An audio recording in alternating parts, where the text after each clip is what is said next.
ખૂબ સરસ, મને આ સવાર ગમે છે. જય યોગેશ્વર. નવા બ્લોગમાં તમારું બધાનું સ્વાગત છે. મમ્મી હું ઉઠો અને જેવો નાય બહાર આવ્યો એટલે મમ્મીને ખબર પડી ગઈ કે આને પછી ભાખરી જ જોશે, તો બસ તરત નીચે આવ્યા કામ મૂકીને અને ભાખરી બનાવવા લાગ્યા મારા માટે. વાહ મમ્મી વાહ, જય યોગેશ્વર મમ્મી. જય યોગેશ્વર, જય શ્રી કૃષ્ણ, જય સ્વામી, જય સ્વામિનારાયણ. તો ભાખરી બને છે, સાથે મમ્મી આજે માખણ પણ રેડી રાખ્યું છે. સાથે સાથે મમ્મી અમે ગઈકાલે મૂવી જોવા ગયા હતા. ગુજરાતી મૂવી હતું. કેટલા વાગે આવ્યા? વાગે એવા 12 વાગે ગયા હતા. તો એવું થયું અને બહુ ટ્રાફિક હતી મમ્મી. સુરતમાં ટ્રાફિક હતી. 12 વાગે આમ તો અમે ક્યારેય રાત્રે બહાર ના નીકળીએ, પણ કાલ નીકળ્યા એટલે ખબર પડી કે લોકો આટલા બધા જાગે એટલું હોય. બાકી અમે અહીંયા સમજો ને કે 10 વાગે ઘરે વીઆઈએ પછી બહાર નથી જતા. અને અમારા ઘરમાંથી કોઈની ટેવે નથી કે જમ્યા પછી બહાર જાય. પણ બધા ભાઈઓ બધા કે જાય, ગલ્લે બેસે, ઓટલે બેસે, પાળીએ બેસે, અને આપણે કોઈને એવી કઈ ટેવ નહીં. કે સારું ને કેવું સારું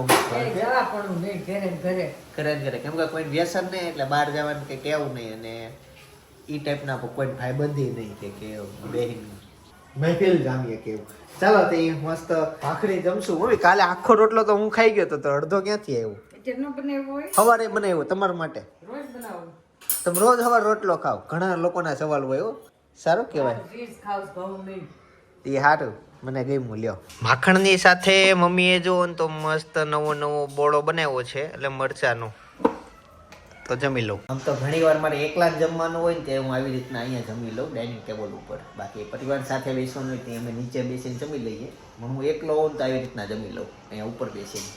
હું જમતો હતો ને ત્યારના સબસ્ક્રાઈબર નીચે આવી ગયા છે. આજ બધા બીજી વાર આવ્યા તમે? તો મેં જોયેલો છે કંઈક. તું કાલે આવ્યો હતો ને?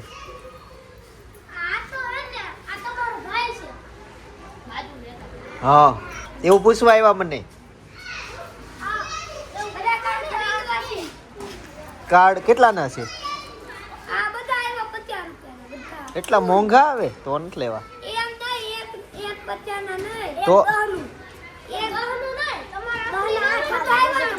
તો મારે કરવું હું? મને એવું રમતાય નથી આવડતું. સારું હાલો જઈએ ઓફિસે અને થોડુંક કામ કરીએ. મારો વિડીયો શરૂ જ હોય. આવજે હાડી લેવા તાર મમ્મીને લઈને. હો, મહાવીર સોસાયટીમાં 10 નંબર. હવે કાંઈ નહીં બોલે, વિડીયો જોવા પૂરતું જ. ગાઈઝ એક મસ્ત જગ્યાએ આવ્યો છું. જગ્યા નવીન છે. જો વચ્ચે હરણ છે, ઝૂંપડા છે. સુરતમાં અડધા જોઈએ છે, અડધા નહીં જોઈએ. પણ જેના કેમેરા વાળા છે આ ભાઈ જેમ પાછો ચેનલ એને જોઈએ છે, અને જેના તાજા લગ્ન થયા છે ને એ જોઈએ છે. કાકા બોલાવે હાલો આવું બે બસ મળો. જગ્યા મસ્ત છે. કાકા મારા વાટે છે, ત્યાં જઈએ. અને અહીંયા બધા મેરેજના ફોટોશૂટ માટે આવે. કેમ છે? જય શ્રી કૃષ્ણ. જો છે ને, વાવ, કાઠિયાવાડી એકદમ બધું દેશી વસ્તુ છે. સરસ, લોકેશન પણ ગુડ. તો ફોટા પડે એવું છો. કેવા મસ્ત મસ્ત વસ્તુ ગોઠવી છે. અને આ બધી ચોટાડ દીધી છે, હડાવીને હલી નો. હા, એવું આવે કે એમાં બગડે નહીં વસ્તુ. ઠંડી બી સહન કરીએ કે ગરમી બી સહન કરીએ. હવે આ ગાયબ થતું ગયું. કાચે જગ્યા લઈ લીધી, પણ હજી આ આપણા ગામમાં દેહમાં દેખાય એ વસ્તુ. તો ઘરે પહોંચી ગયો છું અને મમ્મી બનાવ્યું છે રીંગણા બટેકાનું શાક, રોટલી અને છાશ. સાથે છે જમરૂખ, પણ હું આ મમ્મી ખાઉં છું ને તો મને થઈ જાય છે ઉધરસ, તો હું નહીં ખાઉં. એટલે આ વસ્તુ ખાઈ લઉં. અને 2 જણા હોય તે દાળ ભાત ન બનાવવા. આજે ભાઈ છે કે, અને આ જમવા મોડું થઈ ગયું. ભાઈ એડિટિંગનું કામ કરે છે અને 2 વાગી ગયા છે. અને હું અત્યારે તમે જમી લીધું ને મમ્મી? તમે જમી લીધું? જમી લેવાય ને પછી કેટલું મોડું થાય તમારે? ફોન જોતા ઓકે, તો વાંધો નહીં, હાલો તમે જમી લો. કામ પડ્યું ફોન ન જોવાય. શાક છે અને શીતલના રીંગણ છે. તમે લગ્ન કરવા નો ગયા? હા, ક્યારના છે રીંગણ છે. ઓહો વાહ, શીતલ ના તો આ સ્વાદ લઈને ખાય અને સાથે ભાત. નજીકમાં એક ભાઈનો ફોન ચોરાઈ ગયો તો હું અત્યારે કેમેરા ચેક કરવા માટે આવ્યો છું. ભાઈ કેમેરા ચેક કરે છે, હું જોઉં છું. અને જો અહીંયા કંઈક કેમેરો માં આવે ન આવે એવું છે. ભાઈ ચોરાઈ ગયો ફોન ગયો, અંદર આવીને ચોરાઈ ગયો. શું થયું? હજી તો જમવા જાઉં છું. જો સાચી ભાખરી લઈને કડકડતી ભૂખ લાગી ગઈ, સાંજ પડી ગઈ અને એવું થયું કે જમવા હું આવ્યો અને મને લાગી હતી બહુ ભૂખ, પણ મહેમાન આવી ગયા અને બહુ જૂના પાડોશી હતા એટલે બેહવાની ને વાતો કરવાની બહુ મજા આવી ગઈ. એટલે ભૂખને અમે ગોળમાં નાખી દીધું, પણ મહેમાન વયા ગયા અત્યારે. અને ભાઈ ભાભી ને કાકા કાકી ની બધા એક જગ્યાએ લગ્નમાં ગયા છે. આજ રાસ ગરબા છે, આવતીકાલે મેરેજમાં મારે જવાનું છે. તો એવી રીતના અમે નક્કી કર્યું હતું તો કાલે મારે જવાનું છે મેરેજમાં. ઓકે.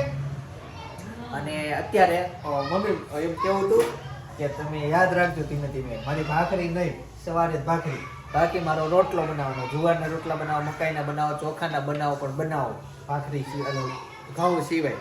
ઓકે. તો આજે બનાવું છે તો હું ખાઈ લઉં છું.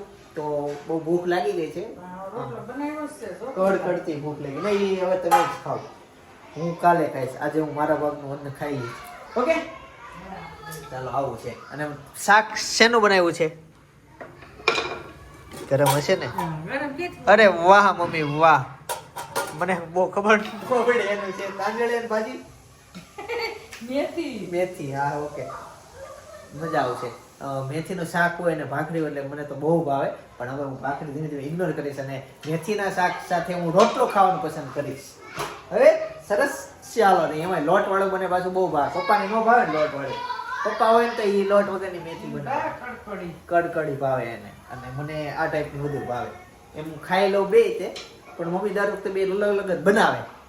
હમણાં ભાઈ ભાભી આવશે અને હેતાંશી આવશે. ઓકે, આવી જશે ને આજે, તો તેને આવતા મોડું થઈ જાય. એકચ્યુઅલી ભાઈ ભાભી પાણી ઢોળમાં નહીં, દશામાં જવાના છે. કેમ કે પાણી ઢોળ સવારે હોય ને સાંજે દશા હોય. થોડીક તમને નવાઈ લાગશે કે 2 રોટલી સાથે એટલો રોટલો ચિંતન ભાઈ આ શાક સાથે ખાઈ જશે. આ તો હજી કાંઈ નથી, હું શાકે વધુ લઈશ. જો આમાં મારે શાકે એક્સ્ટ્રા લેવાનું થશે. અને મસાલાવાળી ઇન્ડિયન છાશ. એટલે મને છે ને હમણાં ખબર પડી, મને એવી નથી ખબર કે બહાર જે વિદેશમાં જાય ને એ બધા સાદું ખાતા હશે. મને એમ કે આવું બધું જ ખાતા હશે. એ લોકો છે ને એની પાસે મસાલા ન હોય, એટલે આપણે જે મરચું છે, મરી મસાલા બધા ન હોય, એટલે એ લોકો ત્યાં હોટલોમાં ને બધી જગ્યાએ રેસ્ટોરન્ટમાં ખાઈ સાદું ખાય. એટલે હમણાં એક ફ્રેન્ડ કહ્યો ને એને કીધું, એટલે પછી મને બહુ નવાઈ લાગી. એવી બધી મોડું કેમ ખાતા હશે? ઠીક, પણ અહીંથી જાતા હોય તો ખાસ લેતા જાજો કે જે ખાઈ પણ કંઈક ખાજો, સારું ખાજો. આમ ક્યાં ગયા હતા ખબર? તમે ગયા તો હું ત્યાં થોડો આવ્યો હતો. મજા આવી? તાર લગ્ન કરવાનું છે એ વાત મને મળી, સાચી વાત છે? હે એવું કોણે કીધું? અતુલ મામા કહેતા હતા એમ. શું કહેતા હતા મામા? આમ ઉભો થા. હા, તમે ક્યાં હતા તઈ? જમીન ઉભા થયા હતા, હું પોતું મારતી વિડિયો કોલ. નહીં તઈ તમે નહોતા. કેટલા વાગે? કાલે હો, આજે નહીં. કાલે હું અહીંયા થોડી હતી. હા એમ, એટલે જ ને કાલે ફોન આવ્યો. કાલે આવ્યો હતો ને બેટા? આ કેક માં લગ્ન કરવા છે અને ફાર્મ. તું કેતો તો નવી શર્ટ લીધી લાગે.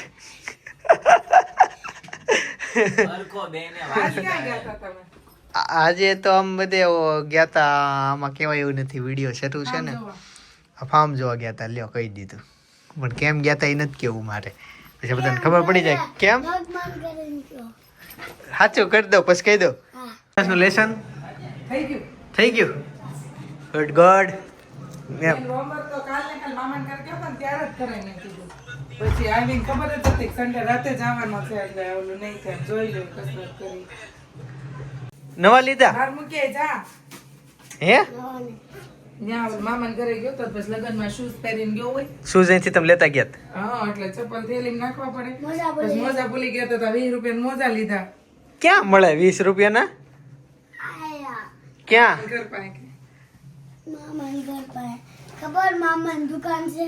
હા, એ થોડાક સીધા લાવીને ત્યાં થોડાક સીધા જાય એટલે ડેરી આવે, વળાંકવાનું આવે, વળાંક આવે આમ ને નહીં, આમ ખેતર આવે, ખેતર. નહીં, પેલા સ્કૂલ આવે, પછી એક વળાંક આવે, વાસલિયા ને પણ વાત્સલ્ય. હા હા, વાસલિયા ને આંબે. વાત્સલ્યની સામે. હા, ને આવે મોજા વાળો છે ત્યાં. હા, ને નીચે કાકા બેહે છે ઈ. હા, ઈ ના. હા ઓકે ઓકે. લાઈટું ય વેચે. લાઈટ ઈ કેમ નો લીધી? લાઈટ એ આમ લીધે નહીં. એ આજ કેટલી તારીખ છે? મેન ભાઈ સેમ કપડા લીધા, પણ પહેરવાનું હરખું નહીં, અલગ અલગ પહેરા કરવી છે. પણ એવા મેલે તો પહેલે પ્રથમ તો ઇસ્ત્રી વાળા કાકા કેટલા દિવસ લઈ ગયા છે, આપે તો હરખા પહેરો ને. એનો ફોન છે ને, ચોરાઈ ગયો. હા હાચું તે ઈ કે ચોરમાં વાળા બધા એને કહો કે એટલામાં ને એટલામાંથી ના જોઈ કે ચોર બોર્ડના ફોટા બધા મારા પાસે આવી ગયા. આવી ગયા હા આપણે કેમેરામાં આવ્યો ના ના આપણે અમને તો સોસાયટીના. તાઇફાસ તો આર્મી ના રે રેસ્ટ ગાડે તો પણ છે આર્મી જીતી ગઈ. હેતાંશ આર્મીને હારે કોઈ ન હાલે. હેતાંશ હું કહેતો તું કીધું જ બધા એનું આવે એવું કઈ તો આપણે લગનમાં ગયા હા. હતા ઈ ફાર્મ હોય હા. એની પાસે આખા ગેટ ની બહાર કૂદકો મારે તો ઈ નીકળી જાય હા નીકળી જાય. બહુ મોટો છે તોય બહુ મોટું તોય નીકળી જાય. હતું હેતાંશ હું કહેતો તું કેમેરો શરૂ થયો મને નથી કેમ એ ઓલું કીધું ને તે સાપની ક્યાંક વાત કેમેરો શરૂ કરો એમ બોલો ને એ તારો ટી-શર્ટ મશીનમાં નહીં નાખતો હેતાંશ ખોલ તો પપ્પા વયા ગયા શું છે ખબર ક્યાં ગયા મફી કેમ અત્યારે રાતના 11:30 થયા હો આજના દિવસે અમે ફાર્મ બુક કરી દીધું છે તો તમને ખબર પડી ગઈ છે કેમ કર્યું ઈ જેને જેને ખબર પડી ગઈ ખાસ નીચે કોમેન્ટ લખતા જાજો કે ફાર્મ બુક હેનું કર્યું કયું કર્યું તો ખાસ લખજો. અને ગઈકાલના વિડીયોમાં બહુ બધાએ પ્રેમ આપ્યો કે ભાઈ ભાભીના લવ મેરેજ છે કે એરેન્જ મેરેજ છે.